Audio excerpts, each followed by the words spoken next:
Hey, Bikaholics and listeners alike, the show is still going strong because of a lot of hard work and your support, of course. Thanks to all those loyal listeners and true friends of the show that have supported us or are supporting us. For less than a coffee a month, you can help support us too and put a little fuel in the law-abiding biker gas tank to make sure this show keeps moving on down the road. So, calling all law-abiding bikers, head over to our Patreon page and take action today. You can do so at lawabidingbiker.com/Patreon, Patreon. Oh, did I mention there's benefits too? From all your friends at lawabidingbiker.com, we appreciate each and every one of you. God bless and ride safe. And now, straight from the Law Abiding Biker Media Studio, out of sunny Yakima, Washington, we bring you another episode of the #1 listen to motorcycle podcast.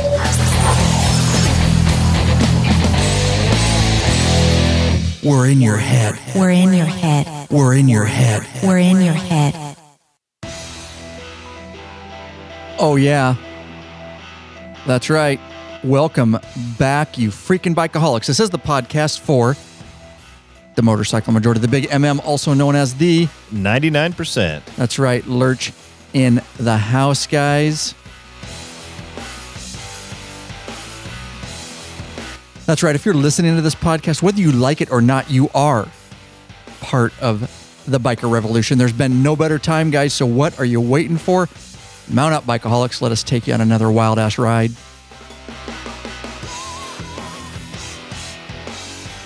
Hey, guys. Ryan Erlacher here, your host of the Law Abiding Biker Podcast. And, of course, your high-tech redneck. And that is the man, the myth, the legend, of course, Lurch in the house with me. It's just Lurch and I today. So, and it is daytime, huh, Lurch? What do we got going on today?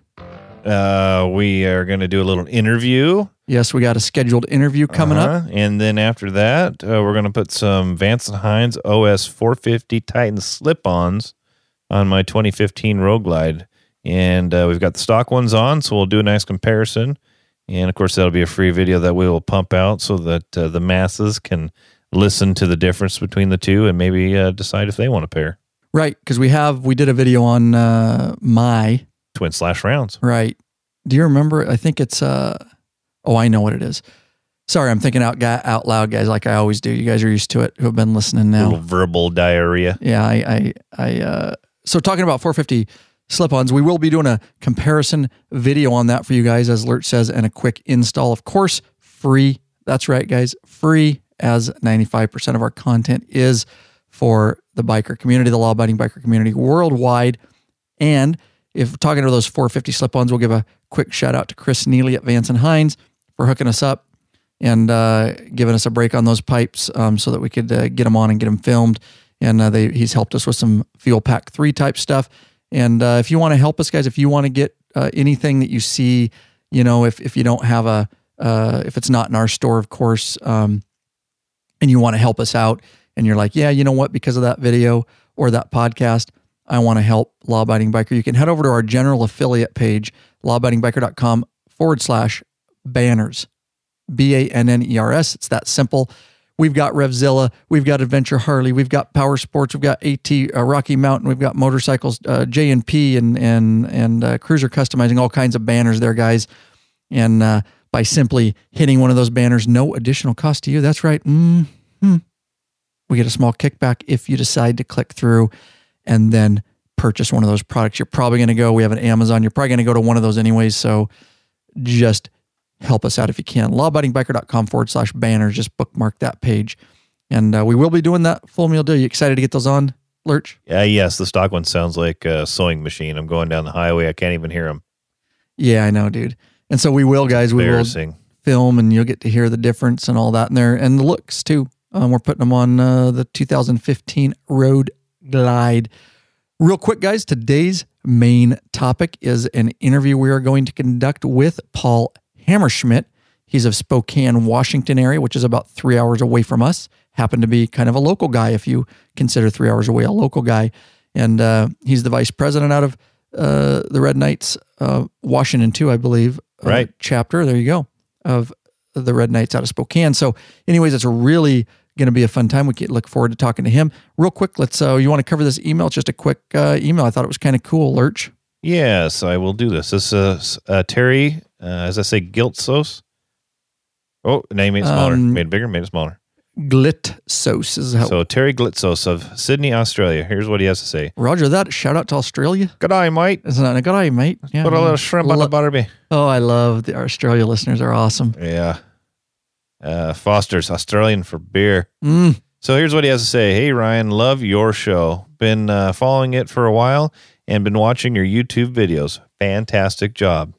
I've been in the game for 31 years since I left school. Most weekends, my mates come over and I repair their bikes, and I do it for the love. The dealers charge about $180, so helping out is a good thing. I live in Sydney, Australia. My name is Terry, as we mentioned earlier. I'm a member of the Sydney Hog chapter. I do ride a 2015 Street Glide with a Stage 3. Love your shows. Keep giving the people the chance not to be ripped off by the dealer. Thanks, Terry. Well said, Terry. And we've got a ton of your guys' emails. Trust me, we're looking at the list right now, Lurches, and we have, look at this, Lurch.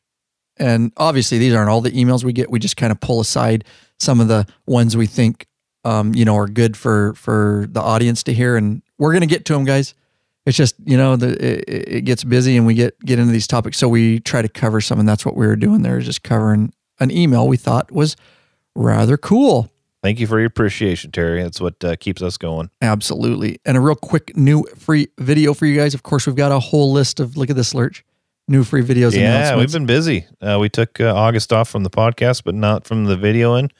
We've been doing a lot of videos here lately, so they'll start getting pumped out here once Ryan gets them all edited up and put out on the interwebs. Well, all these ones are out. Oh, those are the ones that you've already put out. Yeah, that we haven't mentioned on a podcast. They're out. That. So a lot of guys will already be like, oh yeah, I've already seen that. But some of these are dating back months. Like I say, we can't quite get to everything all the time. But we do have more coming. Yes, we do. Yes, we do. New free video guides that I want to make mention of is a new and improved, and it's awesome. Remove the rear wheel on your Harley-Davidson motorcycle. It doesn't matter what model you have. It's going to work for you guys. Removing that rear wheel. And it's free, completely free to you guys. Like I said, I did an older one, and you can just go to lawabidingbiker.com/rear wheel. I did one years ago when I removed it from my 2011 Street Glide. This is a new and improved, of course. Back then, we were just getting started 2.5 years ago, and we didn't have great video equipment, but it's still a very, very relevant video. And then, of course, on that same page, lawabidingbiker.com/rear wheel is the new and improved on my 2014 Street Glide Special. And of course, with all the new lighting and video and everything we've learned along the way, audio and video gear and lighting, and it's just much more professionally done. But I just checked it out the other day. I was helping answer an email and directed a gentleman to that page and noticed that you had both videos up there. The new one is looking good, my friend. Nice. Thank you, buddy.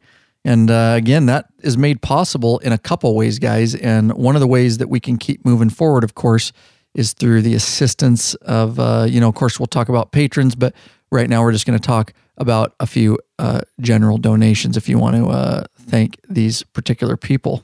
Some donations coming in. Thank you, brothers. And the first one is Irving Marrero of Brooklyn, New York. Thank you, Irving. Darren Rohan of Staten Island, New York. Shout out to New York there. In the house. And our buddy Dan Jaffers, huge support of LAB, sends us lots of donations and is a patron as well. So thank you for your support, Dan Jaffers. Thanks, guys. They took action. That's right. They appreciate all the free content. They appreciate the videos. They appreciate the weekly podcast and all that. And they want to, take action. And you can do so right now. That's right. You running. That's right. That's right. You walking your dog right now, listening with earbuds. That's right. Just stop. Go to lawabidingbiker.com/donation. That's right. You in your car. Don't do it while you're driving. Freaking pull over. Pull over.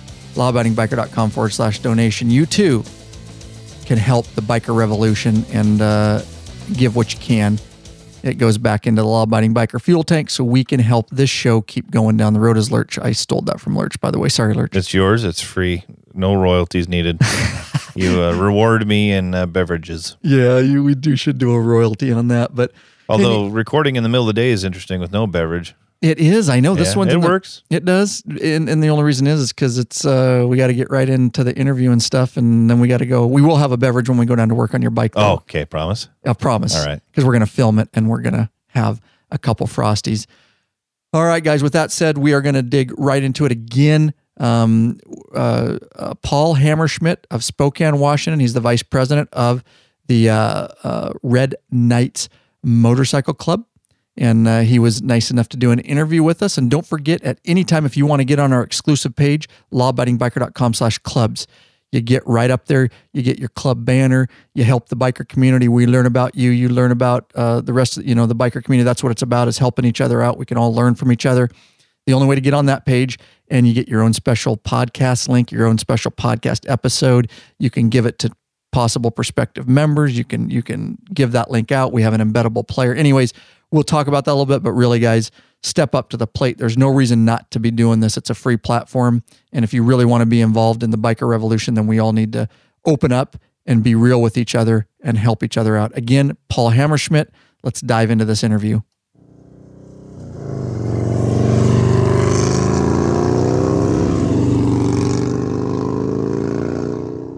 Well, thanks for hooking up with us. So tell me if I said it right, Paul Hammerschmidt.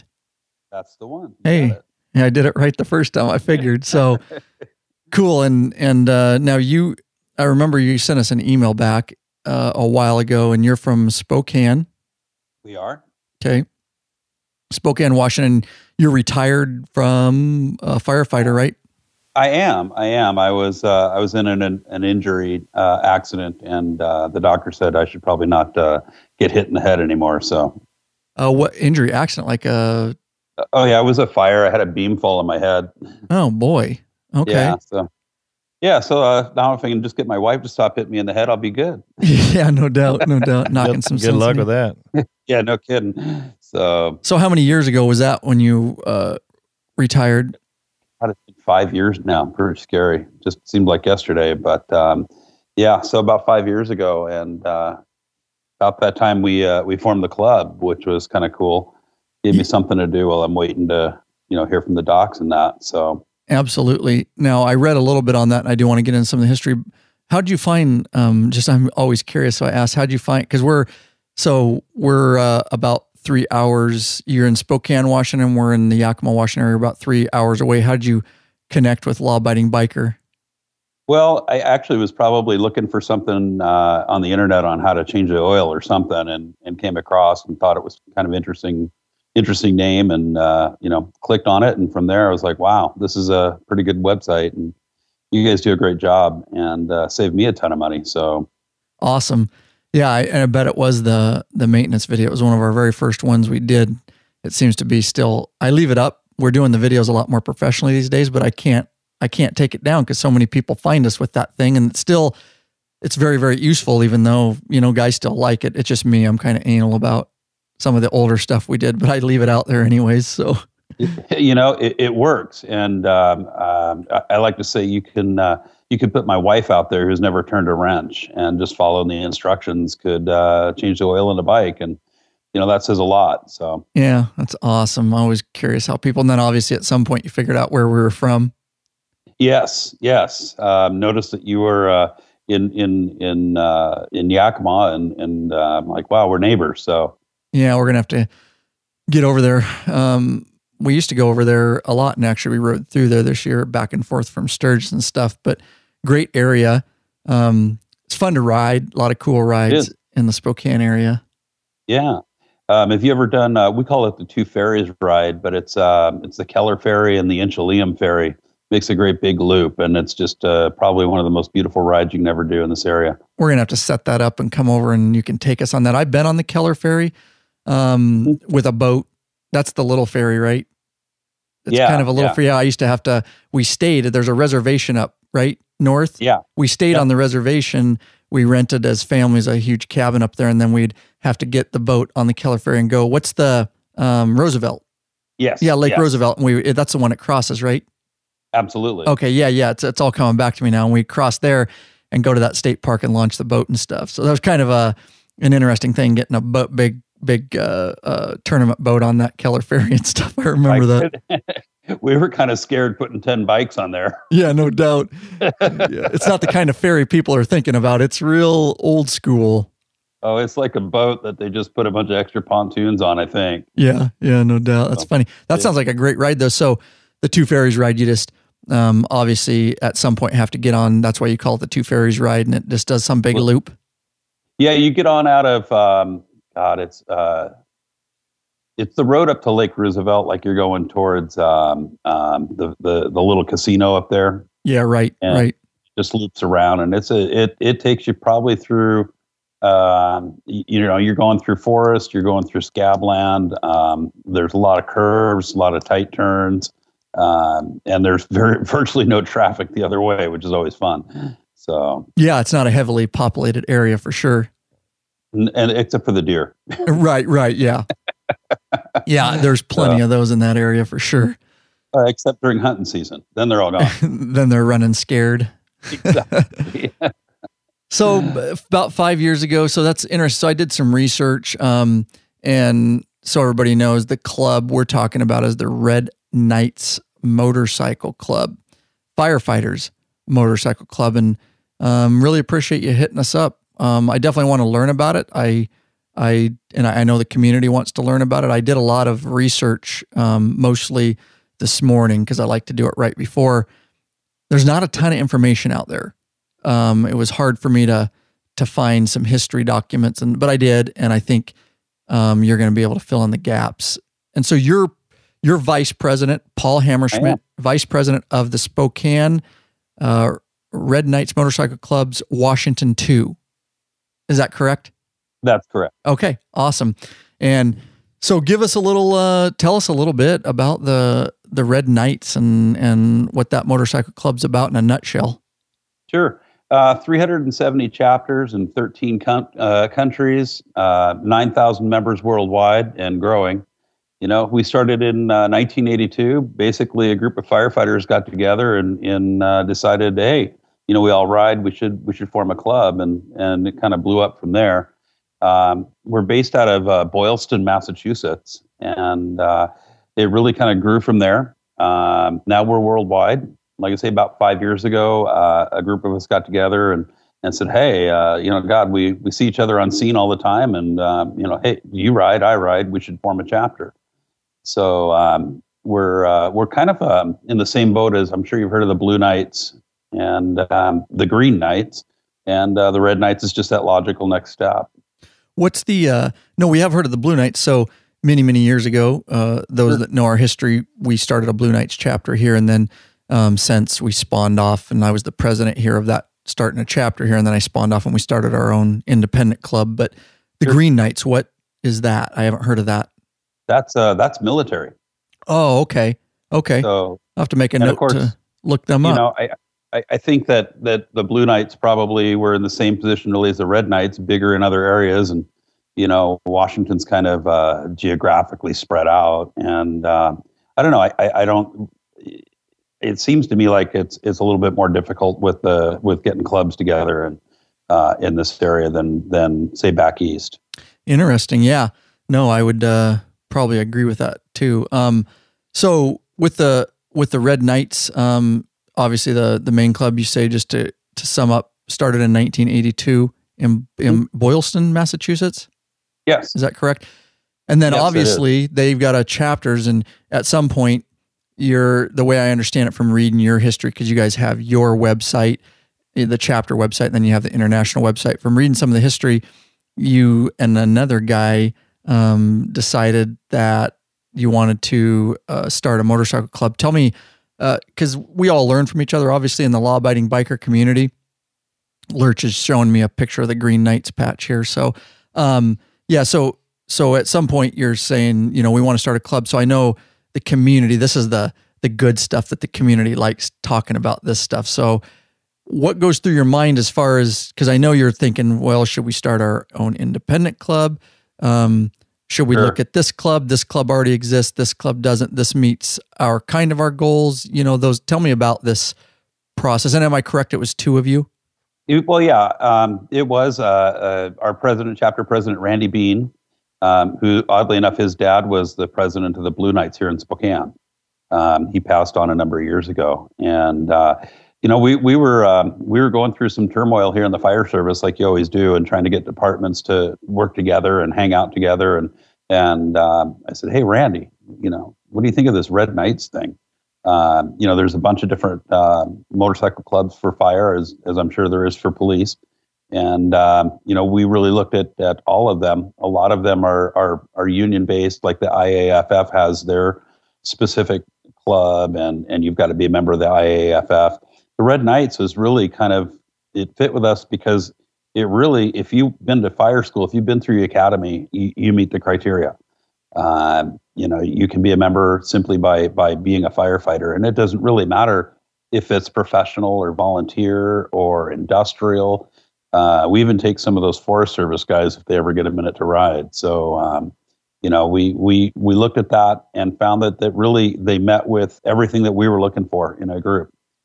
Very inclusive, very family oriented, and it really just fit with what we were looking for.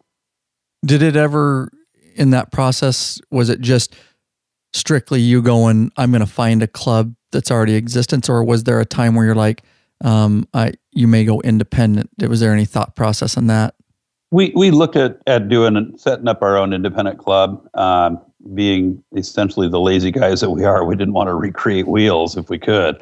So, the factor for us was what club was out there that really met with what we wanted to do and really focused on the things that are important to us. So, and the Red Knights just really fit that bill.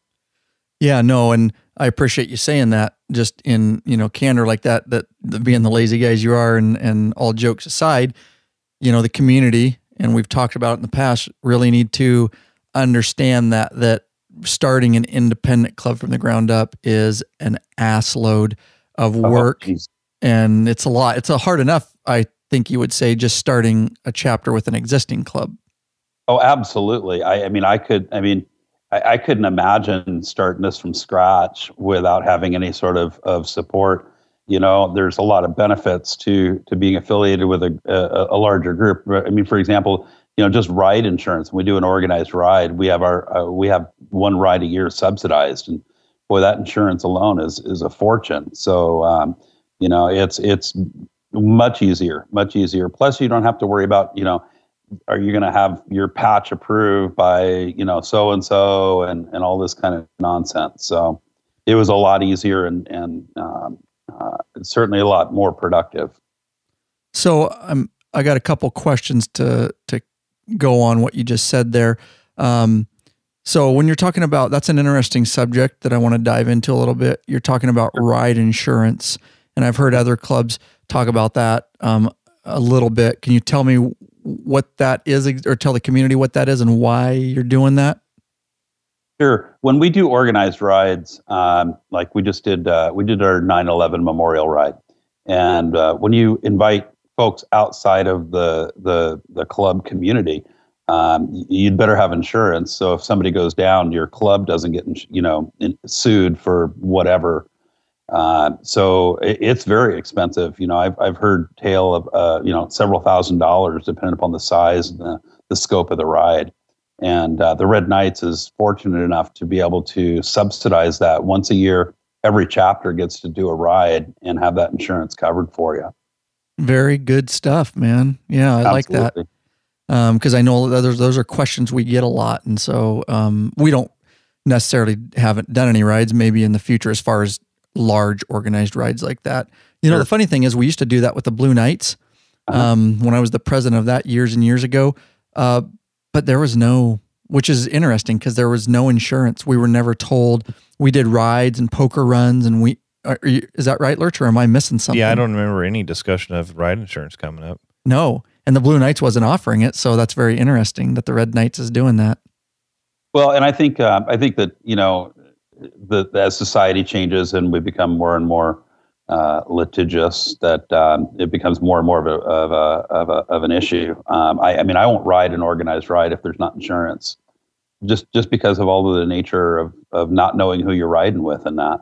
Right. Very interesting.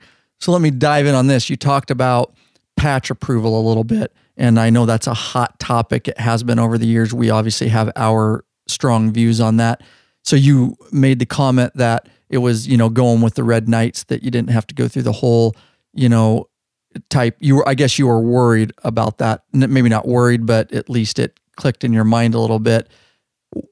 I guess what's your take on whether you would have started an independent club versus the Red Knights? Because as far as I understand, the Red Knights didn't exist in Spokane before you.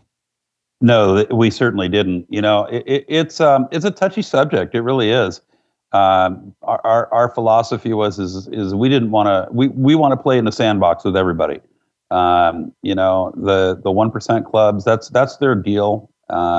We certainly did not want to create any problems with that, and we're more looking just making sure that that there were no conflicts between the groups, and this seemed to be the easiest way to do it. We did, of course, we have a coalition over here in Spokane, and I think by just addressing it up front and not letting it be a surprise to anyone that we were coming into town, I think that made it a lot easier for us all the way around. Okay, and so you're thinking because the Red Knights is already a large organization and it's already understood that it's just not going to be nobody's going to bat an eye. Basically, is that fair? Yeah, that's it. That's exactly right. It just it's not so much an issue here in Spokane. We've had I know our Portland chapter's had some issues down there with some of the other clubs, and this is just an easy way to go. Okay, so that part again, you said, is it Red Knights chapter that's having problems down in Portland? Yeah, there's they ran into some issues with their coalition down there. They do things a little bit differently, and it was a rougher road. And I couldn't imagine trying to do that without having some sort of backing like we did by being organized with the Red Knights. I got you. Okay, pretty smooth process for you as far as that goes. Was. Oh yeah, absolutely. And they were. I think all of the clubs in the area certainly get what we do, and this year being what it was with Wildfire, and that I guess the Firefighters are good guys this year. Yeah, right. Yeah, been a heck of a season. If you guys don't know, watch the national news. Lost some more firefighters. God bless, and definitely in our prayers. It's been a rough year, and it wasn't that many years before that. We lost some other wildland firefighters, and so it's been quite an ordeal here in the Washington State area. Yeah, it has. Yeah, and I know you know a lot more about that than me. Or we're probably even before you retired, we're in the industry when that happened. So, anyways, definitely been a rough year for that. Yep. So, as far as your chapter, so what year did you guys actually get up the Spokane chapter of the Red Knights Motorcycle Club? Before you answer that, Lurch has got a question. Let him jump in. Yeah, you talked about the coalition there, just a little bit, your local coalition. Did you guys actually approach your coalition before you started up the club, or did you just start your chapter and then deal with them later? We kind of did it at the same time. We were not going to let the coalition stop us. That's good to hear. I mean, it goes back to respect, and I think that's true across all of the clubs. There's a process. You want to follow it to a degree, but they certainly were not going to stop us. It just, it was a non-issue for us. No, and I appreciate your honesty on that. When we've said, and I'm just going to say it again for the community, because there's some that haven't listened, they haven't back cataloged all the episodes, and we've got Paul here. And so we've always said our position is each club needs to make their decision on how they're going to handle that situation, because as Paul has already mentioned, it varies heavily from area to area. It also heavily depends on your background and what you do. So obviously we're 100% law enforcement club. We don't recognize any federation of clubs. The COC, we don't recognize them. We don't believe in them. We don't think they're an entity. We don't ask permission for anything, but we have a background, and because of our jobs, we can do that where, we believe, other clubs and other law-abiding biker, civilian and or firefighter clubs may not be able to feel like they can quite get away with that. And so, like Paul says, I think I'm summing up for him as, he's not going to let it stop him, but they're going to visit it just a little bit to kind of feel things out. And you have any input on that? So I want the biker community to know, we have a very specific way in who we recognize in the biker community, but it is very, very dependent on your area. So I can't sit here and tell you, don't do this and don't recognize this. And I can say that just because of where we are and of course my profession. So you have anything on that, Paul? It's a great subject, man. Yeah. I totally agree. Law enforcement definitely does have a bit of a leg up on the average guy trying to start a club. I think it does. It goes back to respect. I think it goes back to, what are you there for? What are you forming a club for? And what do you stand for? And I wouldn't let them get in your way, and I wouldn't let them stop you. But do recognize that, the reality of the fair is that there are those clubs that are out there, and it's better to have a neutral or a neutral relationship than a bad relationship with them. A worst case scenario, you break down on the side of the road, and I've had 1%ers stop for me, and I've stopped for them, just again, not because of their patch, but because they're on a bike. Yep. And that's just the nature of our community of riding. Again, respect goes a long way both ways. So. Yep. Well said, Paul. Really well said. But that's always a hot button topic here, and it's not necessarily a hot button, but a definite topic of interest. And we get emails about it all the time of people starting clubs. Should we do this? Should we recognize this? And it's really hard, for us to say. And like Paul says, we here at Law Abiding Biker, we don't, we're not just putting down, 1%er clubs. We're not just bashing and stuff like that. We really take all the information, and we've said in the past, not all members of those clubs are necessarily evil people. There are factions within those clubs that are, and we have to be careful. And we don't do like they do. We don't bunch all of them just as one. We try to take it on a individual fair basis. But, and again, we really don't have any problems even in our area with it. They know who we are. We know who they are. Nobody really, we're doing our own thing. You know what I mean? And it does come down to respect. We don't care about them. They don't care about us. And we just we ride bikes, so. Absolutely. And, again, like you said, it's a matter of respect. That's one thing about the Red Knights too, is that we do not, we actually have a pretty good policy from the international on how to deal with that, with the 1% clubs. And, we don't support them. They don't support us. And everybody's happy to play in the sandbox. A lot of roads. Everybody's out there. It's too bad that we even have to talk about this in this day and age, but it is, like you say, it's the reality. And so it would be foolish not to talk about it, Absolutely. And we are all out there on the road, and we wish it could just be that easy. And for the most part, it is really it is. Yeah. And I honestly, I've never had a bad interaction with any club, and we work very hard to make sure that we do play well with others. Because I can tell you that the roads in Spokane, it's a long, lonely night, some of them. And, I don't care what patch you're wearing. If I'm broken down and you've got a half a gallon of gas for me, I'll take it. That is exactly how the biker community is supposed to be. And for the most part, like I say, it really is.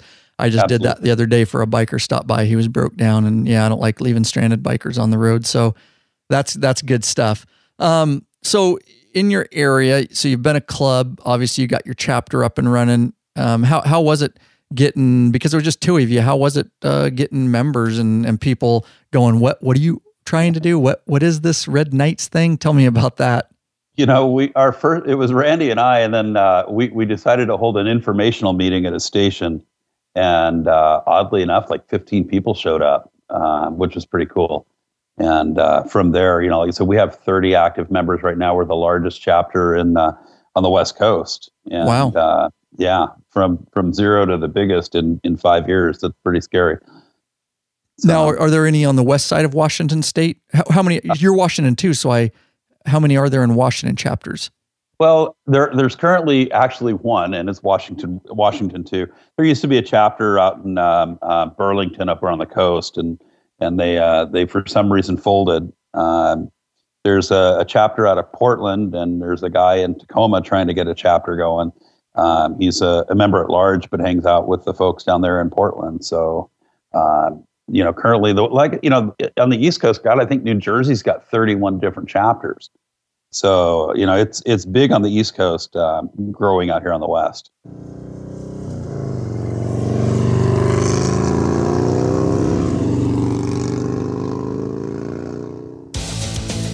Interrupt the interview real quick, guys. We just want to say this is the reason you're getting this interview. This is the reason that you're getting these podcasts week after week. It's, the YouTube channel, everything, guys. It's really, although obviously we appreciate the general donations, our patrons really, really keep us moving down the road. What do they do, Lurch? What do they do? They put a little fuel in the law-abiding biker gas tank and keep this motor running on down the road. And so we want to give them a special thank. That's why we interrupt the interview, guys. Go ahead, Lurch. First one we'd like to thank is Mark Shadden of Abilene, Texas, the great state of Texas. He is a top-tier donator. Thank you, Mark. Next is Rick Kemner of Location Unknown. We don't have his location, but nonetheless, thank you, Rick. And lastly, Robert McInnes of Toronto, Ontario, Canada. Shout out to our crazy Canadian listeners. We love those guys up there. That's right, guys. They took action in a big way, guys. That's right. They went to lawabidingbiker.com/Patreon, Patreon. You can pledge a certain amount per piece of content. No risk to you. You can put a monthly cap on it so it doesn't affect your budget, guys, and you don't go over. That is the biggest way. And don't forget, there's some benefits over there. That private Facebook group is growing quickly, and there's so much information over there. The only way you get in the private Facebook group is if you pledge a certain amount. Again, lawabidingbiker.com/Patreon, t-shirts, mugs, stickers. And if you're a top tier, you get exclusive access to our 4 purchase videos upon request, any of them for free. But anyways, there's more information over there, guys. But really, really from the bottom of my heart, thank you so much to the patrons. They keep us moving. We had a special meetup for them this summer that you'll hear in the Sturgis episodes. But anyways, guys, with that said, we don't want to take any more time out of the interview. So let's get right back into it.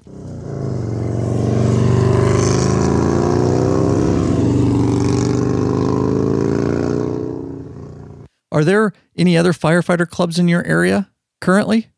The big one I'm going to say is going to be the Axemen, which is an IAFF club. And we were concerned initially with how that was going to work and how they'd get together with us. And, it actually worked out well, and they support us and we support them. Very cool. What are you riding, man? You personally?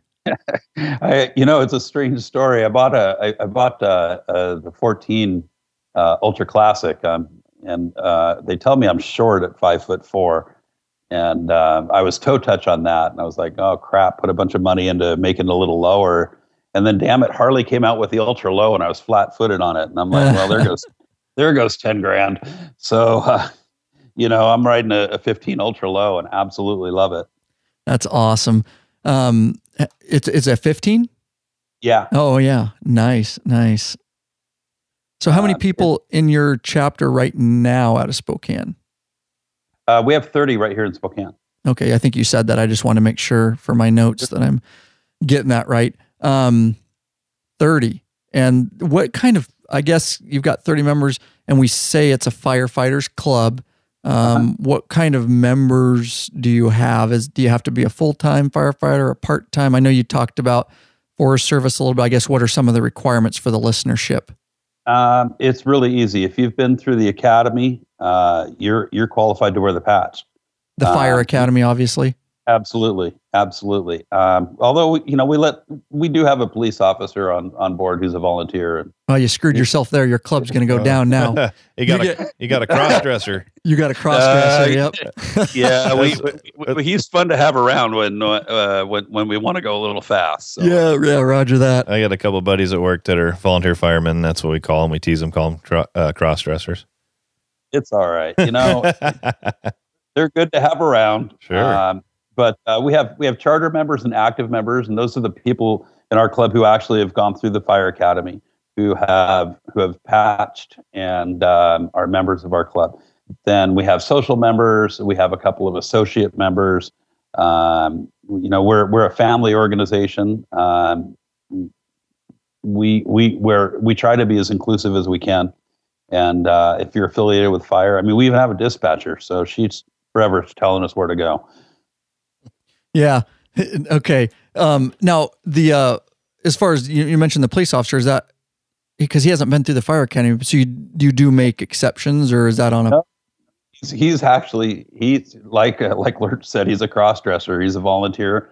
And, he's been through the fire academy as well. I get you. Yeah, and we give him a bunch of crap about it because he's got it coming. Oh yeah, he deserves it for sure. So all right, that's awesome. And then, so is there any in your club? Is there any type of I guess one of the big topics that we often get into on these type interviews is what's your, again, we're not judging how you do it. We're just interested because there's so many different ways to do it.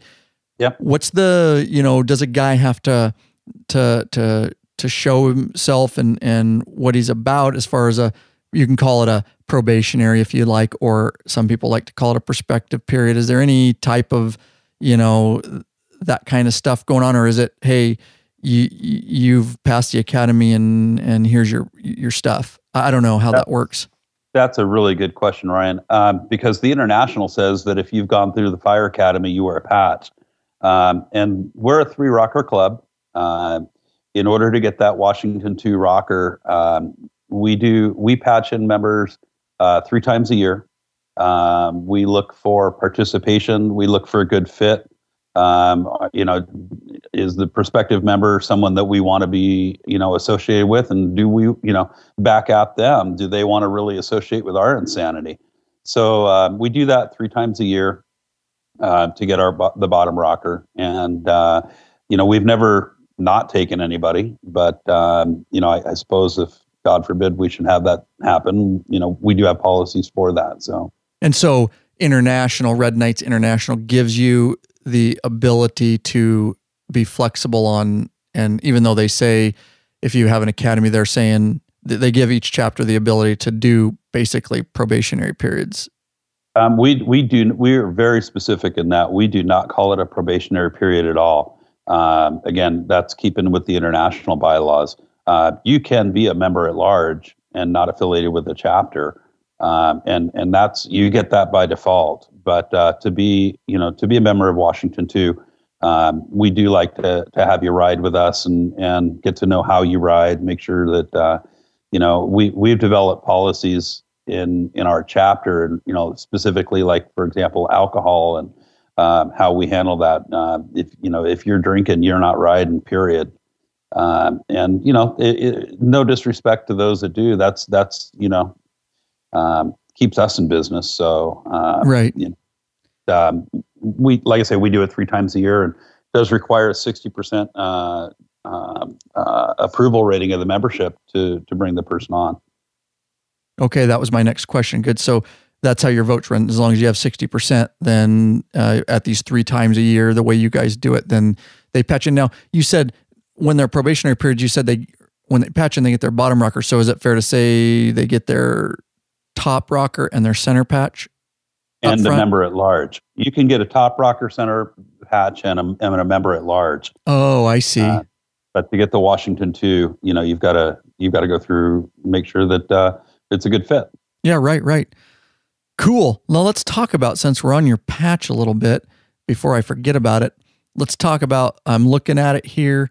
So it is a 3-peach patch, and for the listeners across the top, of course, Red Knights, it's red and gold are the colors involved here, in black for the stitching. And then we've got a center patch, which looks like obviously the fire. What do you call that thing? Because we're all used to seeing it. Yeah. It's a Maltese cross. Okay. And then the bottom rocker, it is the Maltese cross, and it's got different. So why don't you go through and tell us what that basically means and what it means to you guys? Well, the Maltese cross is, it's been around forever, since the beginning of the fire service. And you kind of painted me into a corner because I'm not a historian. But, as it relates to our patch, the Maltese Cross, the Red Knights, and the Motorcycle Club, and then, we have a top rocker that specifies what your membership is, whether it's charter or associate or social.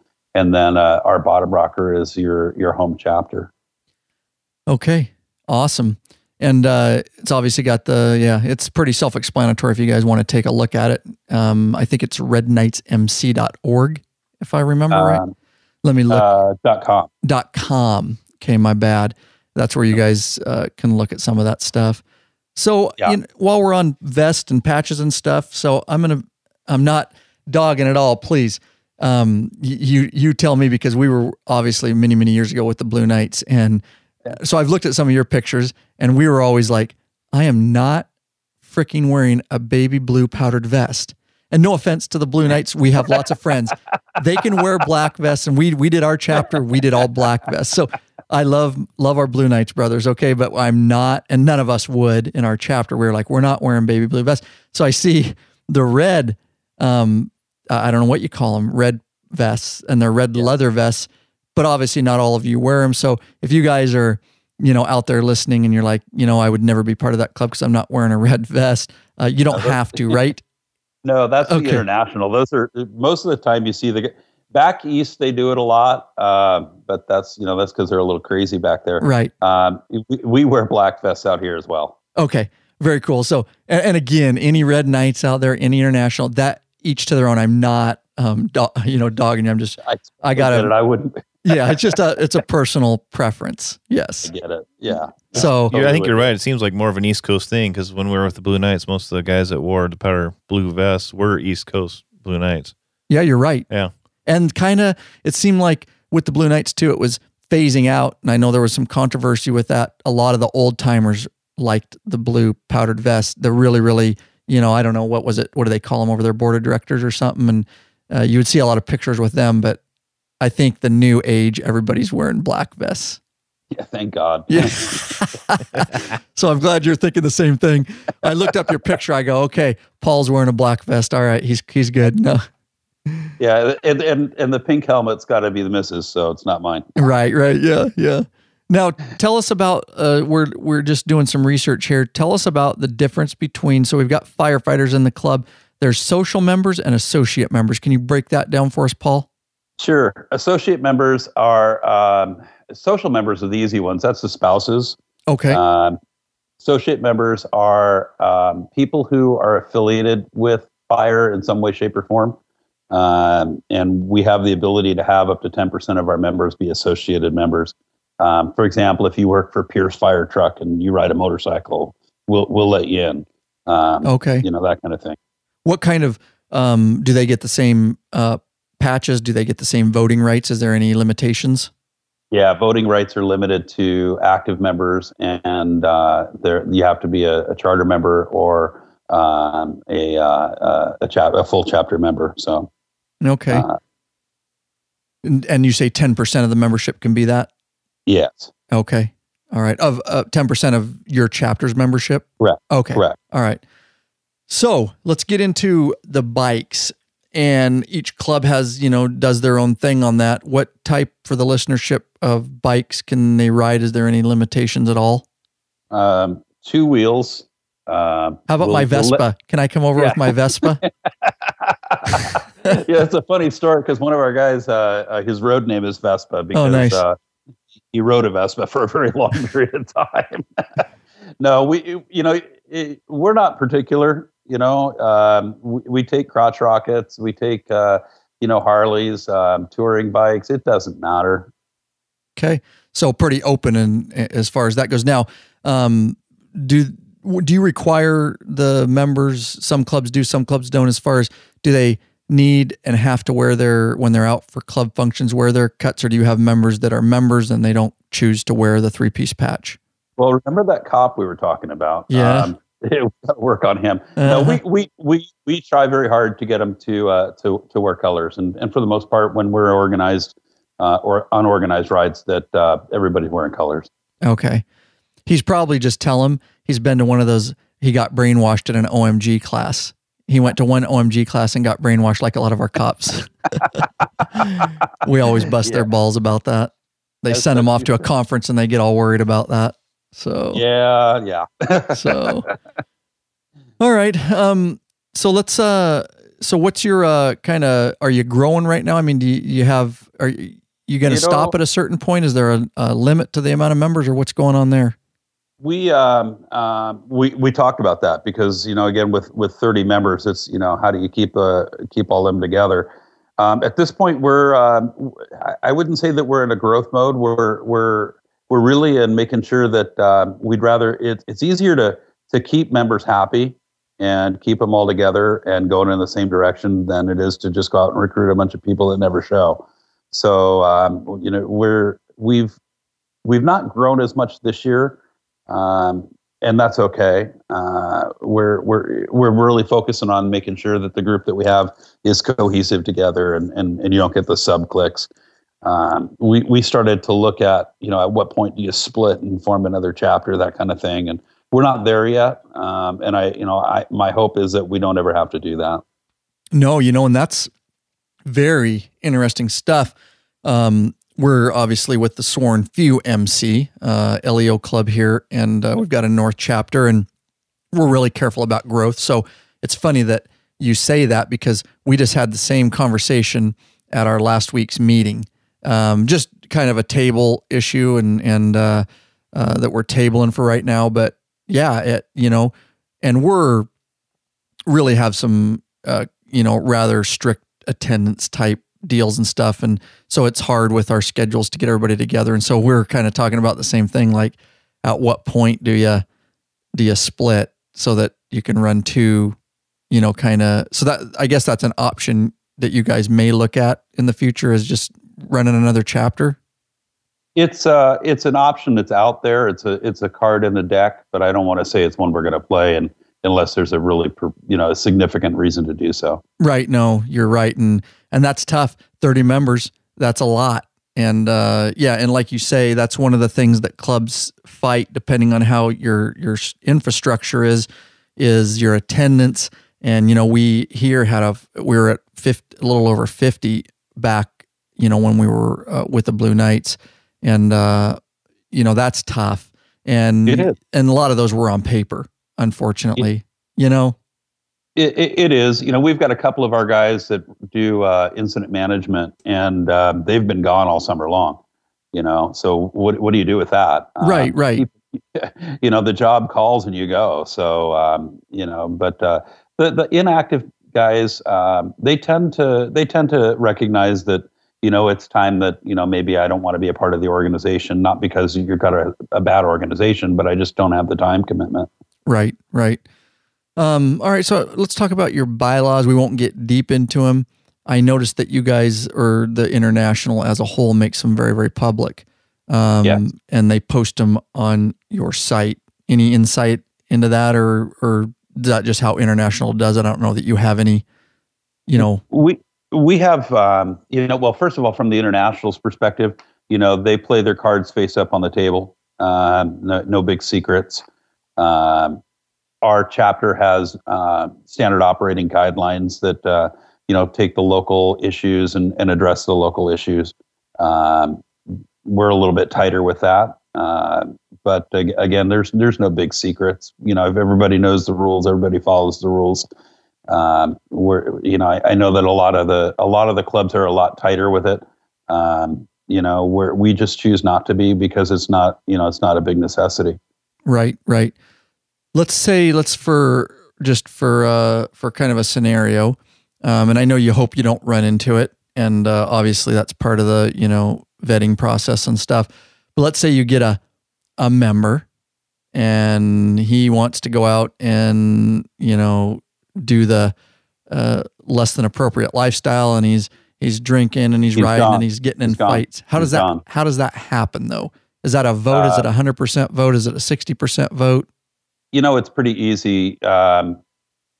If there's we have some very specific rules that we follow universally about that.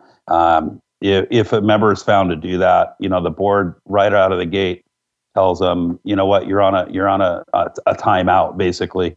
And then within 72 hours, we get all the information about what it is that happened. And within a week, we're meeting with them.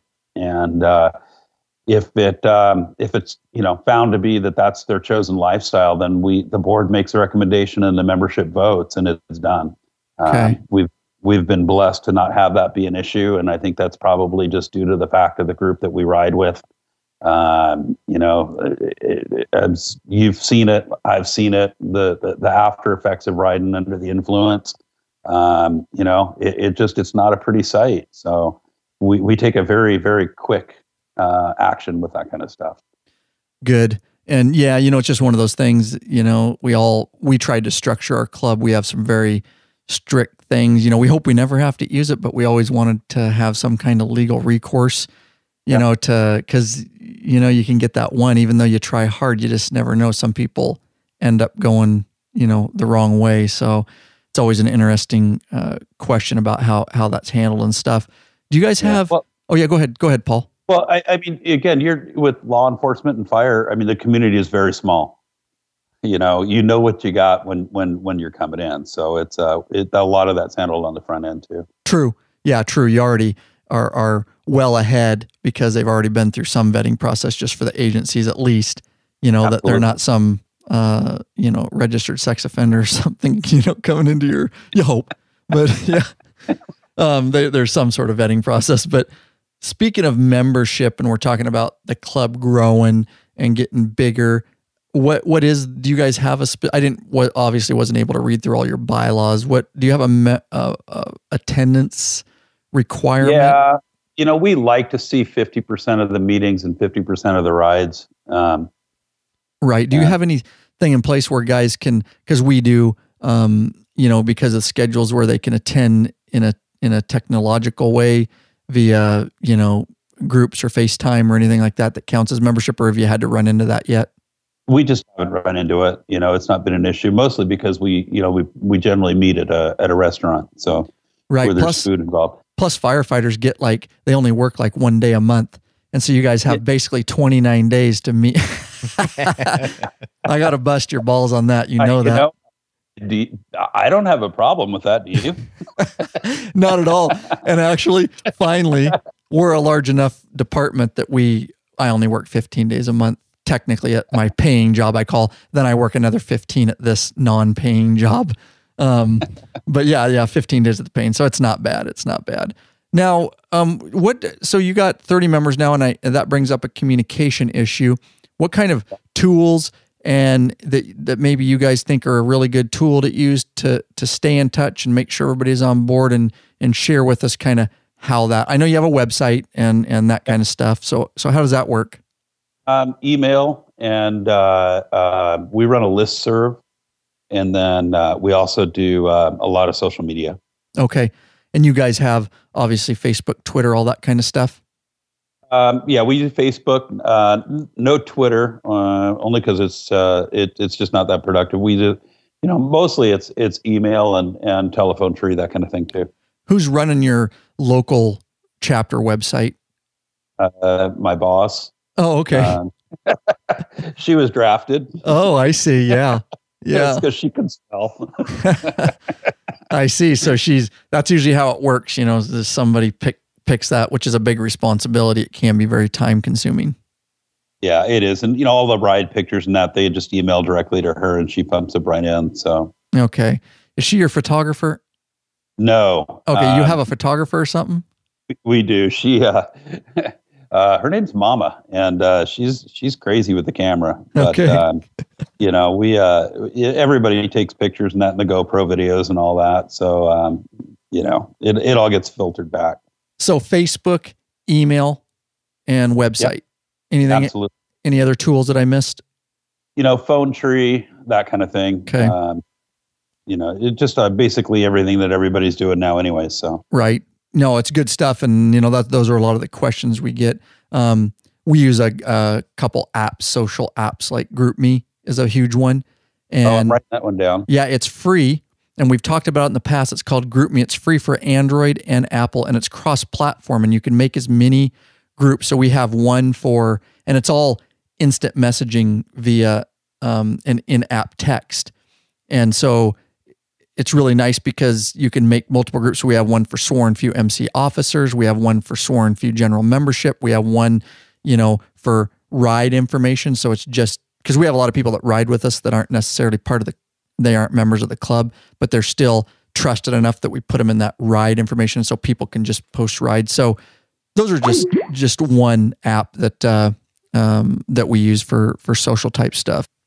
All right. So does your club have any I know you talked about an event, or maybe I saw it on your website too, Paul. Yeah. You know, a yearly event that's your event that you guys take pride in, and you're like, we own this thing.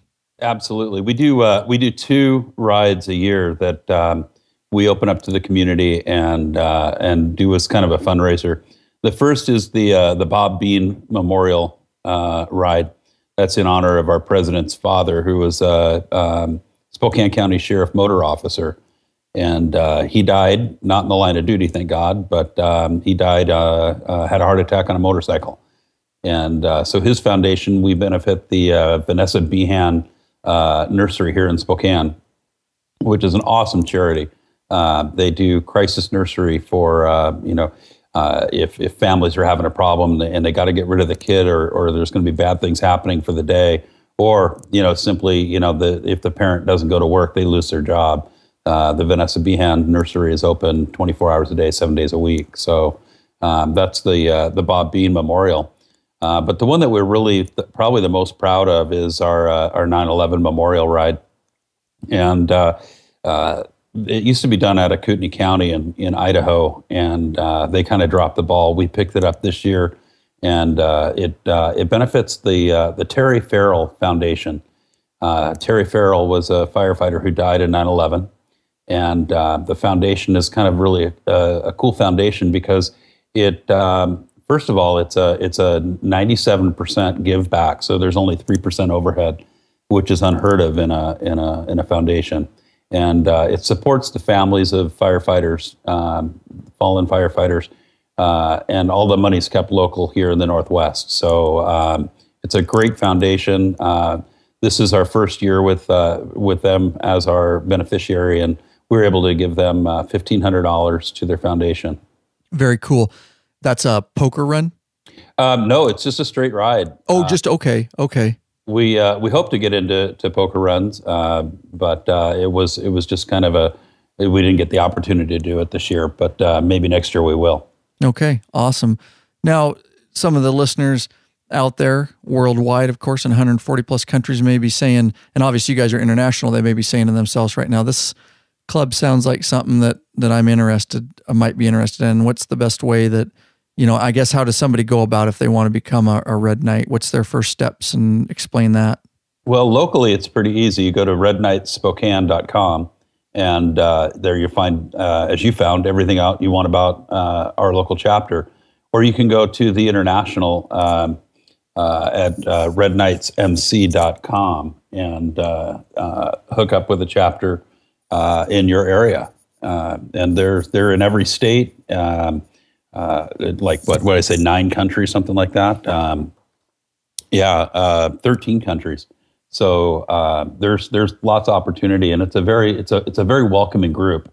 Again, because we have that bond of having played with fire, and so we welcome new members all the time.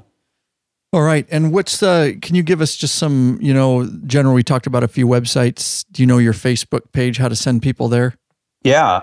Facebook page, local one here is RKMCWA Chapter II. Okay, good. Anything else you want to, Paul? It's been a great conversation. I think learned a lot about your club and a lot of information. And anything else you want to say about the club, or anything you want that really needs to be out to the law-abiding biker community about the Red Knights? No, just we look to interact with as many different organizations as we can that support what we do, and whether that be the law enforcement community or just regular civilian bike clubs. We all like to ride. That's what we do, and this is a way to do that, and would love to be involved with some of the other communities' runs as well. Awesome. And if you ever, obviously, the Law Abiding Biker platform, we're really glad you found us and that we found you, and you're so close, which is really cool.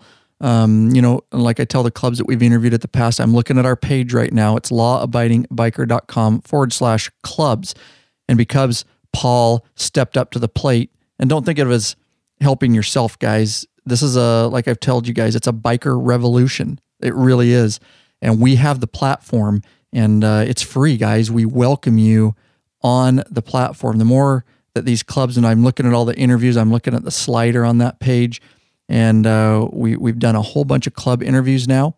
And so really by coming on and Paul taking the time to do this, it's really, helping you guys. And what better way than a platform like this than to learn from each other? And that's really what it's about. It's not about, puffing chests and all that kind of stuff. It's really about digging deep, because there's a lot of people that want to start clubs or want to get involved in clubs and what's going on and all that kind of stuff. So because Paul did this, the only people that get on that page, lawabidingbiker.com/clubs, you get your patch on there, your club patch, you get put in the slider. There's a direct link to your special page and your special episodes. And Paul, a lot of people, clubs in the past basically will send you links and things like that. It's a great way not only to get the word out there, but now from now on, if you have interest in your club, Absolutely. Paul can simply go to lawabidingbiker.com/Red Knights MC, and it takes people directly to the page, the podcast players there. There'll be an episode number. And so I know that clubs are doing that. So that's some of the benefits that Paul gets for just taking an hour of his time and having to put up with me and look at my ugly face on Skype. And, that's really all there is to it. And if you guys out there, we've got a couple other clubs we think are coming up, lawabidingbiker.com/contact, and just tell us that you're a club, you're interested in getting an interview and getting your word out there and spreading your message. So pretty harmless. Was it easy, Paul? It was easier than I thought. Okay. And, that's what everybody says. I got to thank you. I mean, your website really has been very helpful to me, and I know a bunch of our guys are looking at that as well. You're doing an outstanding job, and it's good to see that there's support for people who want to save a little bit of money, learn a little bit about their bikes, and more importantly, connect with other groups that hold similar interests. And you're doing a great job. Man, well said. That's a great plug, and I thank you. It really sincerely means a lot to us here, because I know you're a podcast listener. Literally on our days off, we're putting in 14, 16-hour days, to get this content out. So absolutely, that's the best reward of all, is just being able to connect with a guy like Paul Hammerschmidt. Hey, listen, it's been a great time hanging out with you. I really appreciate you guys putting our stuff up on your website and spreading the message. You guys keep doing a great job. Do some stuff for the 2015 Ultra Low, will you? Oh yeah, no doubt. I got to get my hands on one. If you need any major projects done on it, let us know. It's something we could hook up, put it on the lift, and film it. Absolutely, it'd be a blast. And Yakima's not that far away, so no, it's not. Cool.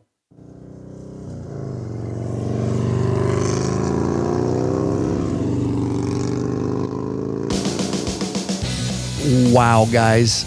Was that a freaking awesome interview with Paul Hammerschmidt? What did you think of that, Lurch? It was very informational. I appreciate talking to him. It was. We hope it was informational. We hope it was entertaining. We hope it was... infotaining. Don't forget, guys. That's right. The number one sexiest, sleekest, strongest cell phone and GPS motorcycle mount on the market. It is called the Biker Gripper. That's right, guys. If you need to hold your device, phone, GPS, that's right. You can use it for radar detectors, EFI tuners, toll transponders, really anything, guys. Pop-Tarts. Pop-Tarts if you want. Very nice. Tried and tested by the Law Abiding Biker crew, guys. That's right. We tested it so much, we believed in it so much that we were willing to stamp it with our very own logo. That means it is biker approved. It's available exclusively in the Law Abiding Biker store. It can be purchased nowhere else, guys. That's right. We don't want it out and about. Accept our store, guys, straight to you guys. No middleman. That's right. Choose from several different models. We've got chrome, we've got black and chrome, we've got handlebar mounts, we've got control mounts, metric or Harley Davidson, standard, American, all that kind of stuff. Really, guys, it's so universal. Head over to lawabidingbiker.com/store. Over there's information about it. There's several videos. There's install videos, of course, all free. It comes along with it. Or you can go to lawabidingbiker.com/bikergripper. Lurch, if they were to want to leave us a voicemail from their computer anywhere in the world, how would they do that? They would go on the old interwebs on their computer and use /voicemail to leave us a voicemail. Or if they want to contact us through email, it could be lawabidingbiker.com/contact. That's right, guys. We really appreciate your support. And again, don't forget, if you're a club out there and you like this platform and you want to get on it and you want to get on that exclusive page, it's growing. Get your picture up there, get your own page, get your own podcast link, get your word out, help the law-abiding biker community. I just can't stop talking about the benefits of that. Hit us up, lawabidingbiker.com/contact. All right, guys, peace out. Keep the rubber side down and the shiny side up.